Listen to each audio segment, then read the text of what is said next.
부활절입니다. 오늘 사람과 함께 예수님 부활하셨습니다. 예수님 부활하셨습니다. 예수님 부활하셨습니다. 자, 오늘은 부활하신 주님을 믿으십니까라는 제목으로 오늘 본문 말씀 누가복음 24장 1절부터 12절의 말씀을 여러분 함께 나누고자 합니다. 기도하시겠습니다.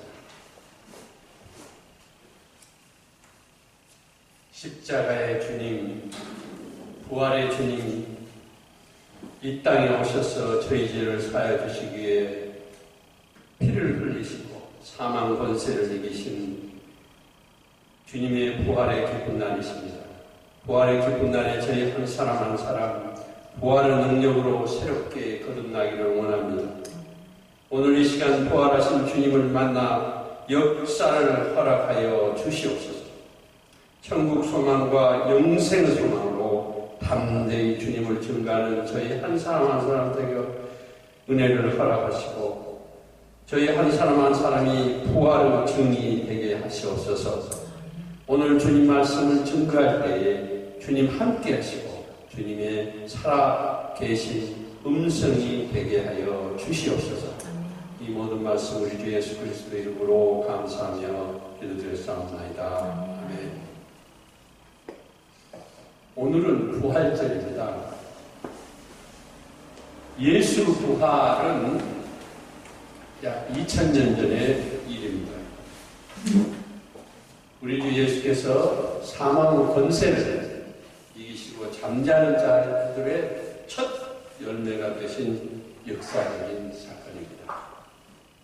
인류에게는 어떻게 보면 가장 신비로운 일이기도 합니다. 부활절은 오늘 우리 올해 2017년 4월 16일 부활절입니다만 부활절은 바벨론 달력을 보면 니산월이라고 하는 얘기인데 이 니산월 16일 예수님 시절에는 4월 9일이었습니다. 예수님께서 안식 후 첫날 새벽 미명에 부활하셨는데 안식 후 첫날은 현재의 주일날입니다. 오늘 누가복음 24장 1절부터 12절에 기록된 내용은 부활하신 예수님의 그 현장에 대한 생생한 내용을 담고 있습니다. 물론 마태복음 28장 1절이나 10절 그리고 마가복음 16장 1절부터 8절 요한복음 20장 1절부터 10절에도 같은 내용들이 나옵니다. 기독교는 십자가의 종교이고 부활의 종교입니다. 아까 목사님 기도하셨듯이 십자가의 고난 없이 우리의 믿음 없던 것이요. 예수님의 부활 없이 믿는 것은 헛된 것입니다. 그러므로 십자가 죽은 뒤에는 부활과 천국이 분명히 있습니다. 하나님께서는 온 우주와 만물에 창조주시고 우리 삶의 생사화복을 주관하시며 오늘도 우주와 온 세상을 다스리시며 오늘도 살아 역사하시는 분입니다. 그러면 예수님께서 죽음을 이기시고 다시 사신 것처럼 우리도 생명과 부활을 축복을 받으실 줄 믿습니다. 부활은 죽음에서 일어난다는 뜻입니다.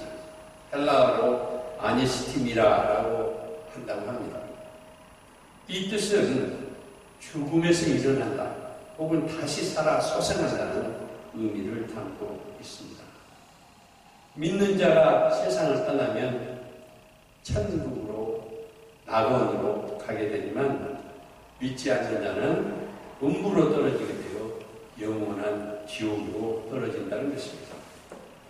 예수 그리스도를 믿는 우리에게 예수 그리스도 부활은 위대한 사건이고 신비한 사건이고 우리 모두에게 새 생명을 주는 기쁜 사건입니다. 그 부활하신 것처럼 우리도 믿음으로 거듭나고 성령이 임하게 되면 구원과 영생을 얻는다는 것입니다. 요한 21장에 보면 주님께서 고초를 당하시면서 십자가에 6시간 동안 매달려 죽으시게 됩니다. 운명하시게 됩니다. 그리고 3일 만에 부활하신 내용을 오늘 담고 있습니다. 갈릴리 바닷가로 부활하신 다음에 예수께서는 제자들을 찾아가십니다. 그리고 제자들이 잡은 생선을 구워 아침을 드신 것입니다. 이처럼 영혼과 육체가 다시 살아나는 전인 구원이 부활인 것입니다. 예수께서는 부활하실 것을 예언하셨습니다. 스스로 예언하셨습니다. 여러 구절이 있습니다. 그러나 마태복음 6장, 16장 21절 보면 주님께서는 늘 나는 부활이요 생명이라고 말씀하셨습니다. 나는 부활이요 생명이라 라고 말씀하셨습니다. 그리고 성경에 보면 예수 그리스도께서 죽은 자를 살리신 여러 장면이 나옵니다. 그러므로 예수 부활은 계획된 하나님의 섭리 속에 있는 것이고 그 부활 그 자체가 불가능한 게 아니고 그건 아주 당연히 능히 하실 수 있는 사건인 것입니다. 요한복음 11장에 보면 장사 지낸 지 나흘 된 나사로를 살리십니다. 이 나사로를 살린 이외에 성경에 보면 죽은 자를 살리신 내용이 12번이나 나옵니다. 12번이나 나옵니다. 요한복음 11장에 보면 장사 지낸 나사로를 죽은 지 사흘 만에 부활시키시고 또 나인성 과부의 죽은 외아들을 살려주셨으며 이건 누가복음에 나옵니다. 또 해당장 야이로의 외동딸도 죽었는데 살려주셨습니다. 이건 마가복음 9장에 나옵니다. 심지어 제자인 베드로도 하나님께 간절히 기도하고 죽은 여인 보르가를 기도드려 살린 내용이 나옵니다. 사도행전 9장입니다. 이처럼 예수 그리스도는 하나님의 능력의 힘으로 죽은 자를 살리신 기적들을 행하게 됩니다. 이처럼 예수 그리스도는 죽은 자들을 살리시고 부활시키는 하나님의 아들이십니다. 그런데 십자가에 못 박혀 예언하신 대로 장사한 지 사흘 만에 스스로 부활하신다고 늘 말씀하신 대로 부활하신 것입니다. 예수 부활은 하나님께서 부활시킨 것입니다. 우리 성도들에게도 부활의 새 생명을 그러므로 주십니다. 여러분, 부활을 믿으십니다. 새 생명을 얻기를 간절히 기도드립니다. 우리 인류는 아담 원죄로 흙으로 돌아갈 수밖에 없는 존재들입니다. 죄악 가운데 살 수밖에 없습니다. 영원히 죄악 가운데 살 수밖에 없는데 예수 그리스도를 온전히 믿고 우리 구주로 삼으면 구원과 부활과 영생을 허락하신다는 증거가 바로 부활하신 예수 그리스도입니다. 기독교 복음의 핵심은 한 세 가지라고 볼 수 있습니다. 하나는 하나님의 사랑, 그리고 십자가 구원과 예수 그리스도 부활입니다.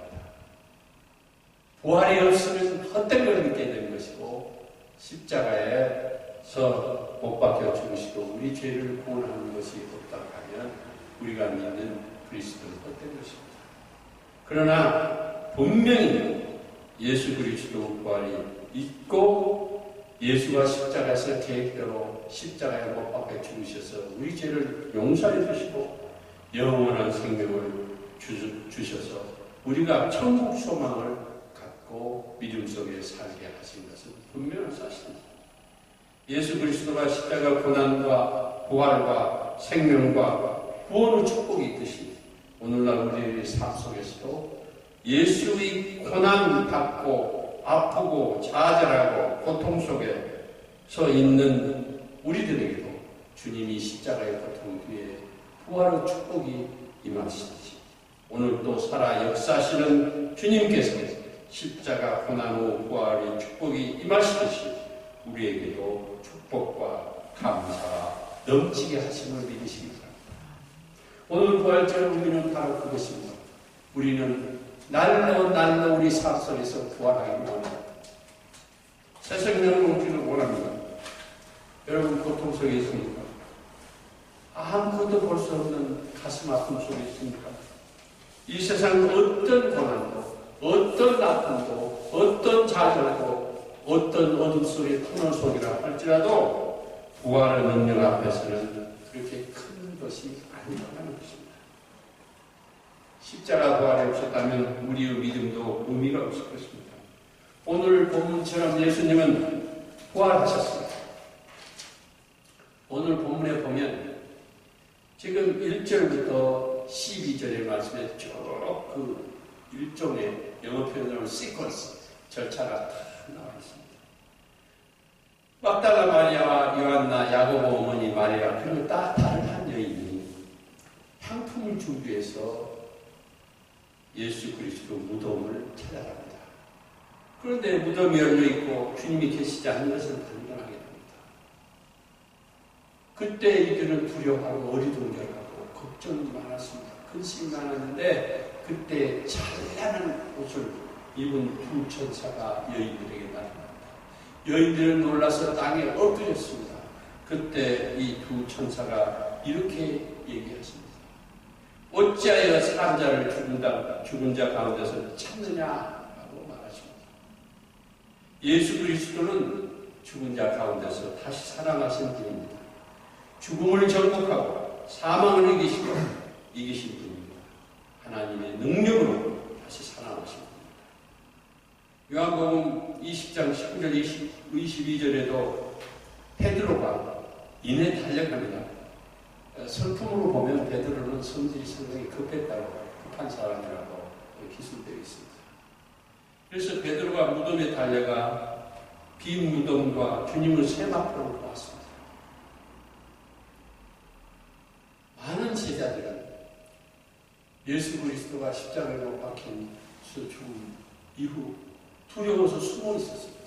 모두 두려워 숨어 있던 제자들에게 부활하신 예수께서 나타나시겠습니다. 그리고 평강을 주라, 성령이 너에게 임하게 하고 말씀하셨습니다. 우리도 이 삶 속에 고통 속에 있을지라도 분명히 주님의 이 말씀을 믿을 것을 권면하면서 기도드립니다. 하나님 믿는 성도들은 부활하게 된다는 것입니다. 여러 군데 있습니다. 고린도전서 15장에 보면 신령한 몸으로 부활하게 된다고 분명히 되어 있습니다. 변화된 몸으로 부활한다고 되어 있습니다.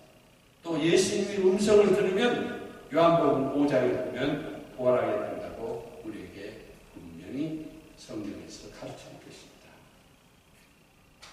십자가에서 우리 죄를 용서하신 고통 없이 부활이 없듯이 우리 인류 죄와 죽음의 문제가 해결될 수 없습니다. 그러므로 우리 믿는 자들의 소망은 부활이요 영생이요 하나님 나라가 임하는 것입니다. 오늘 본문의 말씀처럼 여인들과 11 제자와 그리고 500여 명에게 그리고 심지어 밤모습에 유배한 사도 요한에게 부활하신 예수께서 나타나신 것을 알 수 있습니다. 그러므로 부활하신 일은 분명한 역사적 사실이고 부활하신 예수 그리스도는 그의 하나님의 섭리대로 십자가에 못 박혀 죽으시고 부활하셔서 우리에게 새 생명을 허락하신 역사적인 사건입니다. 요한복음 12장 1절부터 보면 예수 그리스도는 돌아가시기 6일 전에 이미 예언을 하시는 내용이 나옵니다. 여러분 잘 아시는 성경 제목입니다만 예수님 머리에 향유를 부어 예수님의 죽으심을 미리 준비한 막달라 마리아, 그 여인에게 제자들은 그 귀한 향유를 팔아서 가난한 자들에게 분쟁을 하지 하고 탓한다, 나무란다. 그때 예수께서 분명히 이렇게 말씀하십니다. 가난한 자들은 항상 너희와 함께 있거니와 나는 항상 있지 아니하니라. 돌아가실 것을 예언하십니다. 자기 죽음을 암시하고 계십니다. 6일 전입니다. 더구나 성경에 보면 예수님의 부활을 가장 먼저 믿는 사람이 요한이었습니다.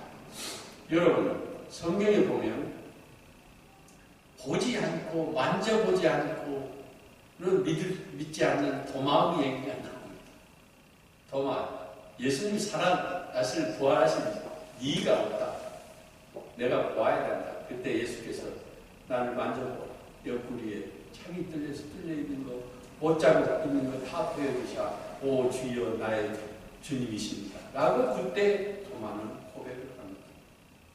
보지 않고 믿는 자에게 복이 있다고 요한은 분명히 얘기했습니다.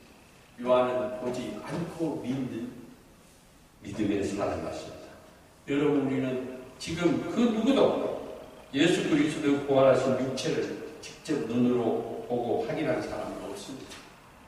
그럼에도 불구하고 여러분, 말씀에 근거하여 예수님 부활을 믿고 오늘 이 부활절 예배에 이 은혜라는 교회에 함께 하신 여러분에게 주님의 축복이 임할 것으로 믿습니다. 아멘. 주님의 복이 충만할 것으로 믿습니다. 아멘. 부활은 우리 믿음의 소망입니다. 과거 죽은 삶을 다시 씻고 새 삶으로 사는 삶입니다. 오늘 부활하신 예수 그리스도께서 이 자리에 우리와 함께 계심을 믿으시기 바랍니다. 아멘. 초대교회 교부인 터들리라고 하는 사람은 나는 불합리하기 때문에 믿는다라고 고백했습니다. 여러분, 부활을 과학적으로 따지고 또 과학적으로 분석하고 보지 않고는 믿을 수 없다고 하면 하나님을 믿는 일은 참으로 어려운 일일 것입니다. 그러나 요한의 얘기처럼 도마가 만진 다음에야 오 나의 주님이시여 라고 고백하는 그런 믿음이 아니라 2000년 전에 일어난 이 사건을 우리 아직도 예수님을 직접 만지지도 보지도 않은 우리가 오늘 은혜 나는 교회에 나와서 복된 부활절 예배를 드린 여러분에게 오늘 이 자리에 함께 하신 예수 그리스도께서 축복과 감사와 은혜가 넘치게 하실 줄 믿습니다. 아멘. 문학비평가 테리 이글턴은 과학과 신학 간의 차이에 대해서 얘기했습니다. 과학과 신학의 차이는 이 세상을 선물로 보느냐 그렇지 않느냐에 따라 다른다고 봤습니다. 신학은 이 세상을 선물로 보는 것이고 과학은 그렇게 보지 않는다고 얘기하고 있습니다. 여러분에게 주는 모든 삶 그 자체는 주님이 주신 선물임을 믿으시기 바랍니다. 저는 지난 말씀 때 나 같은 죄인까지도 547장의 구절을 부른 적이 있습니다. 주님께서 우리들 이름을 부르시고 나 같은 죄인까지도 찾아와 주신 그 은혜를 늘 잊어서는 아니 될 줄로 믿습니다. 자녀 삼아 주신 이 축복을 어찌 잊을 수 있겠습니까? 라는 믿음으로 살 때 주님은 우리를 축복해 주시라고 했습니다. 은혜 나는 교회를 어찌 잊을 수 있겠습니까? 할 때 은혜 나는 교회는 축복과 감사가 넘치며 성령이 불같이 임는 주님의 표적과 이적이 나타나는 역사, 주님의 뜻을 이루는 주님께 영광 돌리는 교회가 되리라고 믿습니다. 아멘. 여러분과 내가 주님에게 세상 전부가 된다면 부활은 의미를 안고 사는 삶이 될 것입니다. 신학자 볼트만은 예수께서는 언제라도 나타나실 준비가 되셨다. 그러나 우리가 예수 그리스도의 믿음과 그의 말씀으로 충만할 때만 예수 그리스도는 우리에게 보이시고 나타나신다고 얘기하셨습니다. 주님은 언제나 우리를 찾으시고 우리를 택하시고 우리를 용서하시고 우리에게 축복하여 주시고 우리의 감사와 은혜가 넘치게 하심을 믿으시기 바랍니다. 주님께서 지금 이 순간 우리를 부르십니다. 하나님께서 부르신 우리 인생의 부활하지 않겠습니까? 하나님 사랑을 이웃에게 나누어 주님 십자가를 바라보며 사는 삶을 살 때 우리에게 축복하여 주시지 않겠습니까? 그는 사망을 패하시고 복음으로 생명과 썩지 아니할 것을 드러내신 자라고 기록되어 있습니다. 고린도전서 15장 55절부터 58절에 보면 사도 바울은 이렇게 고백하고 있습니다. 사망아 너의 승리가 어디 있느냐? 사망아 내가 쏘는 것이 어디 있느냐? 사망이 쏘는 것은 죄요. 죄의 근원은 율법이라. 우리 주 예수 그리스도 말미암아 우리에게 승리를 주시는 하나님께 감사하노니 그러므로 내 사랑하는 형제들아 견실하리라. 흔들리지 말고 항상 주 일에 더욱 힘쓰는 자가 되라.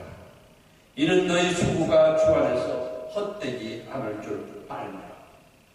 그러므로 주님께서 부활하심으로 사망 권세를 이기셨고 복음으로서 생명과 썩지 않을 것을 드러내실 것입니다. 우리도 영생을 부여받은 백성입니다. 요한복음 15장 5절의 말씀은 여러분이 포도나무의 비유에 대해서 잘 아실 것입니다. 주님은 포도나무입니다. 그러므로 우리는 그 가지입니다. 가지가 포도나무에 달려 매달리지 아니하면 열매를 맺을 수 없고 이내 시들어 죽게 됩니다. 주를 떠나서는 우리는 아무것도 할 수 없는 존재들입니다. 우리 인생은 나이가 들어가면 갈수록 여러분 아직 젊은 우리 미나 학생도 있지만 나이가 들어가면 갈수록 외모, 지식, 돈, 육체적인 건강, 가진 모든 것들이 썩을 것들이라는 걸 알게 슬롭게 된다는 걸 알게 됩니다. 여러분 베드로 전서 1장 23절부터 25절 함께 찾아 공독하시겠습니다.